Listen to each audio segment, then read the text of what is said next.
The moment that we've all been dreading for the last 2 weeks. It's time for my Dragon Ruler deck profile.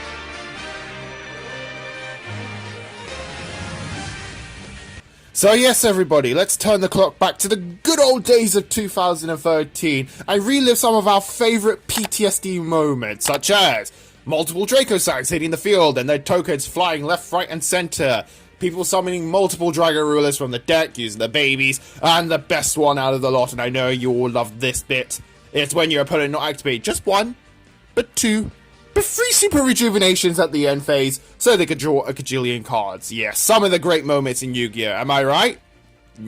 Probably not. To be honest, I'm probably going to get a lot of hate now for saying that, but yeah, I'm going to get even more hate for saying that I have always been a fan of Dragon Rulers. Even during the glorious days of 2013, I will stick to this deck and even say to this day, the deck can come back to full power and it will do absolutely nothing. Because I have proven it with my friends, playing Dragon Rulers at full power against something like Dinosaurs, for example. Dinosaurs completely whitewashed this deck. 3-0 off the bat.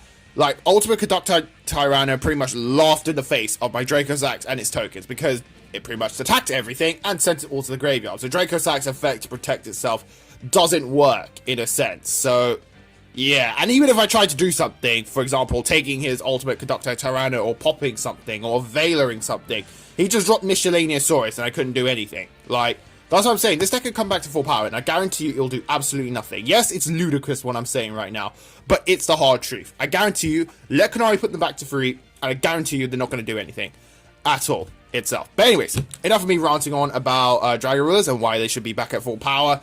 Let's crack on with this deck. I know you've all been looking forward to this deck. Sarcastic tone, probably not. But yeah, let's, again, let's just try to enjoy the time and remember, what Dragon Rulers used to be like back in the day. And also, I'm not going to do the typical Baby Ruler version. I am going to do the Baby Ruler version, but I've added in like a few spicy techs to this deck that few people actually played back in Dragon Ruler times. And I think you guys will like it and understand that actually it makes sense what I've done with the deck itself and the spicy text that I've added in. So anyways, let's start off with the first monster we play. Of course, your 3 blasters. He was pretty much a beat stick for the deck, 2,800, and then also he had a secondary effect where if you discard him with a fire, he pops a card on the field, which again was absolutely amazing, especially getting out of the Vanities lock, because that was very important, because other than Heavy Storm, you did another out to the Vanities lock, and pretty much Blaster, solved that problem. Then we play his other beat stick friend, which is Free Tidal. Now, yeah, pretty much another beat stick for the deck, but however, his secondary effect, which is basically discard it and another ward is a Foolish Sign to the grave, wasn't that amazing, in my opinion. I wasn't really a big fan of it. I only used it for, the beat stick element, and also, you need to be able to get into your rank 7s much more quickly, so you kind of had to max out pretty much on the Tidal itself. So, yeah, so we played these 3, your main beat sticks for the deck, and then we go on to, Free Tempest. Now, Tempest was not really a good card in, like, the Rejuvenation version, but in later formats, especially with, like, Mythic Rulers and Ravine Rulers, this one became pretty much the best Dragon Ruler in the deck itself, because what it was able to do was pretty much, search off a wind monster, and the wind monsters back in the day were really powerful, such as Corseska and Debris Dragon itself. So having him at 3 during that format was absolutely important, but for this format, again, you want to get your rank 7s out, and you need to max out on all the Dragon Rulers itself. Probably the best Dragon Ruler back then with Rejuvenation was definitely Redox. This card was absolutely a monster. Very underrated Dragon Ruler as well. Being able to have a 3,000 defense monster on the field was absolutely amazing, especially during the times when Crimson Blader was running around rampant and like stopping you from going into your rank 7s and getting your level 7s on the board itself. Having a Redox just to protect yourself and make sure that, your opponent doesn't beat over it with a Crimson Blader was definitely important. And also you had a Reborn effect, so you could bring back, Big Eyes, Draco Sacks, any level 8 synchros that you play, but mainly the level 8 synchros, for sure. And then also, if you want to bring back a Dragon Ruler, go ahead. It's up to you itself. So yeah, these guys were pretty much like the better rulers in a sense. Well, Tempest was more better, in the later formats, but Redox was definitely better, especially with Rejuvenations. If anything, is the best one, pretty much out of the bunch itself. So yeah. And then next for the babies, we play the 2 Pebbles, the 2 Burners, just line up. 2 stream, and then also the 2, what was it? Draft. So yeah, you had to play all these guys at 2. I think 2 was pretty much, you know, the perfect ratio for the deck itself. 3 was a bit too much, and also you had to worry about space quite a lot, because space was very, very tight for this deck, especially. So that's why you kind of had to max out mainly on 2 of each itself. And also, you know, it was a quicker way to get into your rulers much quickly, so that you don't have to use the banish effects itself. So yeah, you had to play these all pretty much at 2 itself. Then next, my spicy tech for the deck, and that is 3 Lightning Darkness Dragon. So yeah, the way you summon this is pretty much with Dracossack and his tokens, because technically saying in this deck you don't normal summon at all. So being able to tribute both the tokens to then normal summon him was absolutely phenomenal. He stopped the hand traps, he stopped the rulers from activating their effects, and also if your opponent manages to beat over him, then he brings back a monster from the graveyard itself. So you can pretty much bring back a Redox, put it in defense mode, and then yeah, your opponent ain't getting over a 3000 defense monster unless they go into their main phase 2 to pop it with a Dracossack or take it with their big eye itself. So Lightning Darkness Dragon was an absolutely amazing, phenomenal card back then, and I would even recommend playing this build, especially if rulers come back, because Lightning Darkness Dragon will pretty much, yeah, stop anything in its tracks in today's format itself. Alright, next, to accompany the 3 Lightning Darkness Dragon, we play the 3 Eclipse Wyvern. So yeah, the way you use Eclipse Wyvern is you discard it with the babies itself. So when it's sent to the graveyard, you then activate its effect, banish the Lightning Darkness Dragon, and then you banish the Eclipse Wyvern from the graveyard with your Dragon Rulers, and then, you know, add your Lightning Darkness Dragon back from your banish pile to your hand. So yeah, absolutely amazing card. It's 1600. It was never for me a dead card, especially when I had the babies in my hand. Yeah, all around a great card, and if you're someone who played, Lightsworn Rulers back in the day, you will understand how powerful this card is. And if anything, it deserved pretty much to get banned now that, you know, I look back at it and see, you know, how powerful this card really, really, really is. And then, for the hand traps, we play 3 Maxi. Don't really need to explain. This pretty much stopped your opponents in your track. And plus, since your opponent summons so much, you're going to draw so many cards off this card. And also as well, this is why I play Lightning Darkness Dragon as well, because Lightning Darkness Dragon stops Maxi, negates Maxi, so your opponent isn't going to like stun you in a way or draw multiple cards off you if you have that Lightning Darkness Dragon on the field itself. So yeah.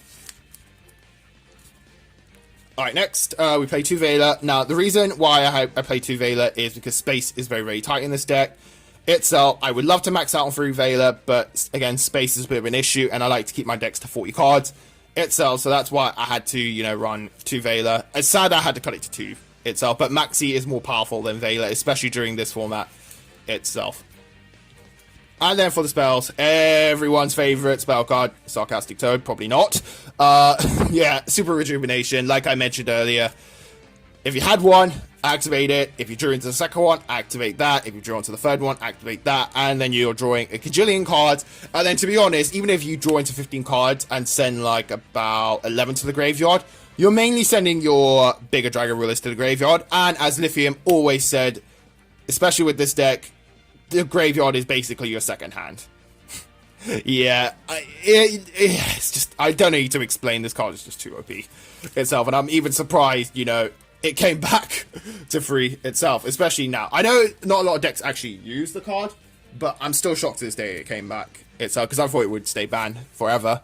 But anyways, yeah, next card, Sacred Sword. Yeah, again, more draw power itself, and then being able to banish a monster and then, you know, get a search off your Dragon Rulers, again, was absolutely amazing itself. Not a lot of people play Sacred Sword back in the day at its full potential. They'd only started playing it during the Ravine version of Rulers, but looking at, like, you know, updates to it now, a lot of people actually realize that this card should have been played at multiples in Dragon Rulers, especially back during that time.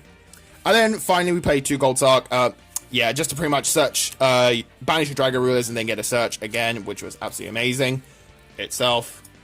And then for the final spells, we play 1 Book of Moon and 1 Heavy Storm. Book of Moon, we all know what this does. Pretty much Book of Moon anything, and then be able to run over the monster was, you know, absolutely phenomenal itself. Especially if you're in a Vanities lock. Book of Moon was another out, because you just flip everything face down, and then you pretty much attack over the monster that's got the least defense. And then Heavy Storm, again, as I mentioned, pretty much clears out Vanities itself. Alright, going on to the extra deck itself, we play to Dracossack. I know, you're meant to be playing this card at free, and yes, I agree, play it at free. However, I did have free Dracossack, but I gave one of my Dracosacks to my friends because I gave him my Momo deck, and I needed a Dracossack, so I had to relinquish one of my Dracosacks, unfortunately. However, again, do play it at free copies. I just couldn't be asked to get a third one itself. Maybe if I'm doing like a retro duel, then I probably have to get a third Dracossack itself. So, yeah, again, play free Dracossack, don't play 2, especially with this version because you're going to be tributing those tokens to summon the Light and Darkness Dragon, so it's definitely important to play it at multiples. Alright, next we have the 2 Big Eye. I don't need to explain much. Big Eye was absolutely an amazing card back then. Just being able to take stuff was, you know, thumbs up. The best feeling in the world. Especially cards like Pleiades, which was running around. And what other cards were they running around? If you could, maybe Ophion as well, but I highly doubt you'll be able to take an Ophion. But just take anything OP on your opponent's field. So next, we play Master of Blades. This card was never really played that much in Rulers, and I'm surprised that not many people played this card, because this card was pretty much the out to Dracossack and Big Eye, because not only are you going to negate their effect, but you also get to pop a card with Master of Blade. So you're pretty much destroying 2 cards right off the bat with Master Blade. And again, I'm just surprised this is such an underrated card, especially during ruler formats itself. I don't play one Gaia. This is pretty much just a, you know, pierce over anything. If your opponent has something in defense mode, summon the Gaia, attack, and then hopefully, you know, get your opponent's life points down to 0 itself.